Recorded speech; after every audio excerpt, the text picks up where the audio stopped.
motherhood can feel hard at times, and I can remember times of running a half marathon or a marathon, and you feel like you cannot take that next step. You know, you want to quit, but you can't.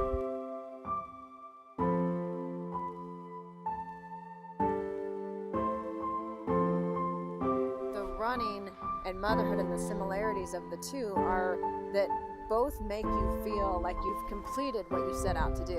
And so in having children, there's no turning back. Of course, you're not gonna just quit being a mother, so you don't quit. And running brings you that strength, which provides that hope that everybody needs in life, I think.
As a mother, running helps you with your independence, and once you feel independent, you feel strong and find your voice.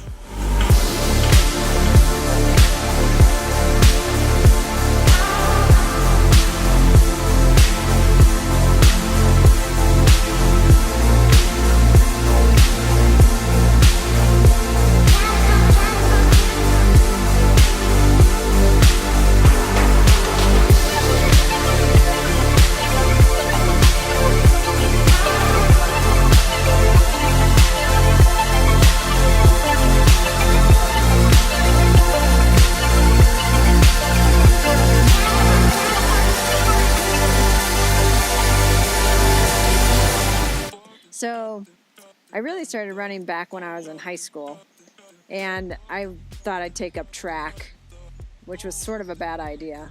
I was about 30 pounds heavier than I am right now, and I was really a bad runner, but I tried, and I would go out for the 100-yard dash, the 200-yard dash, whatever those were called at the time, and lost every race and was really a bad runner. Then running came into my life because mostly it was a quick fix. You could go out and run for 20 minutes and really felt like you had done something for yourself. And so, you know, fast forward 20 years ago, when I had my first child in 97, second child in 98. So there I am with two babies and a working husband, and I loved being a mother, always wanted to be a mother. And I was at home all day long with the kids, and I thought to myself, well, no one else can help me here. If I don't have a babysitter, if I don't have a husband home from work, I'm the only one that can make my day what I want it to be. And so again, running came into my life because it was an easy thing to do. All I needed were a pair of shoes, really, and I just would go out for a run. And by doing that, I could come home with the kids and, you know, manage the afternoon and play with them and just really give them all my attention because I had had my space and my time to be outside. And that was important to me. So it became less of, you know, how do I put it, wanting my husband to come home from work to take care of the kids so that I could get out. Running was the vehicle I could do with or without kids. And when I did have my own space to go out, it was meditative and I could feel very independent. I suddenly found my own identity. I wasn't just a mom, I was a runner.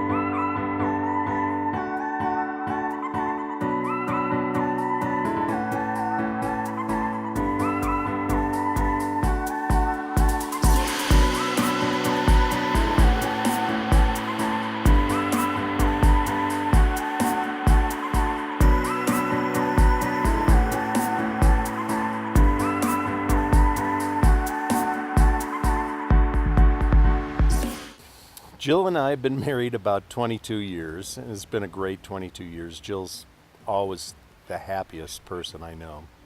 She's happy for a lot of reasons, but one is because she enjoys running, she enjoys fitness, and it does a lot for her as it does for us. I have never really been a runner. I've tried to be an athlete. I used to be a former college soccer player and enjoyed climbing expeditions and loved the outdoors and getting out. But I really needed to get in shape, and I wanted to start running. And I'll tell you, Jill's instruction really made it easy for me. Chi running, the technique really made it easy for me. I really enjoy getting out there. It's a real pain-free environment for me. I'm not a small guy, and I find running to be a pretty easy activity for me to get out and raise my heart rate level and enjoy it. Really sets a tone for the rest of the day and for my week. And I'll tell you, Jill's running instruction is fantastic. It's been great for us, and I love it. Nice work, ladies. Take off the brakes, Alyssa. Use your arms. Exhale, just one lap, hard as you can. You'll get rest time with the push-ups. So here's what you guys are doing today. It's really fun. Have I said it's really fun yet? Yeah. It is really fun. Okay, so I don't want you to get too cooled down though, but are you guys warmed up? Way to go, Lisa! We teach what we need to learn. And so I ended up starting a business. My business is called 180 Wellness, where I train runners primarily for that Imogene Pass run. And again, I think I had such an experience that I want to help other runners be able to do that race. The client I attract most is our mothers, and I believe that they are also reaching for that same sense of independence that running has brought me.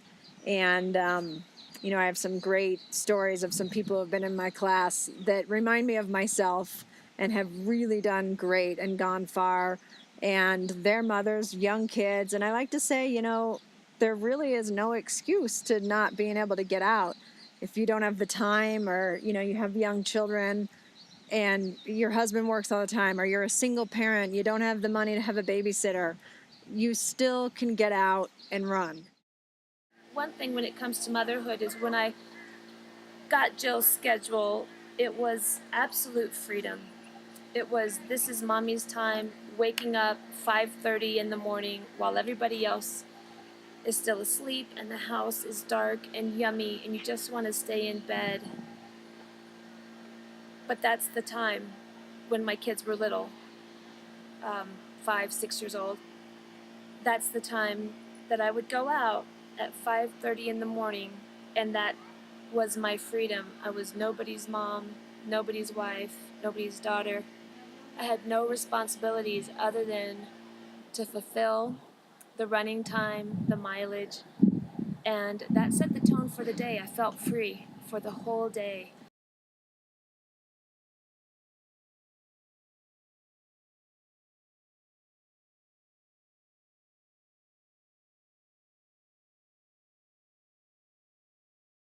How I got to the marathon part of it is one day in Jill's class, toward the end, the group was talking about a marathon, and I'll tell you, when I first heard marathon, I didn't even know what the mileage was.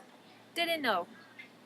A long time, lots of miles, takes a long time, but I didn't know how many miles it was, and Lisa Andrews said, "Gosh, I would never want to run that long." And a little voice inside my head said, "I do." But I didn't say that out loud because I was surprised. I was surprised that the voice said, "I do." And then I thought, gosh, is that true? So I just let that kind of simmer inside me. We get to Imogene. It was very hard. And I thought of my kids because I knew they'd be at the finish line, and Jill would be at the finish line, and then we could wrap this class up. And I didn't know if I was going to continue or what. And then Jill keeps texting me throughout Imogene, checking on me and seeing where I was and everything. And as I turned the corner onto, it's Oak Street, right? as I turned the corner onto Oak Street, there Jill is. She runs up to me, she grabs my hand, and we run to the finish line together. And it was a really great moment, and we laughed a lot during that last stretch of running. And my kids were there, and it was just a great finish, a big, grand finish to something that was really hard. And just like motherhood, when you have those moments where everything comes together, just for that moment, it makes all the work before it, makes it all worth it. All the time, all the crying that you do on the bike path is worth it when you get to finish a big race like Imogene, a big marathon. And how I got to the marathon is after Imogene, the New York race was on TV live. And I gathered my kids up early that morning, and we watched the gun go off, and the Sinatra is playing New York, New York on TV.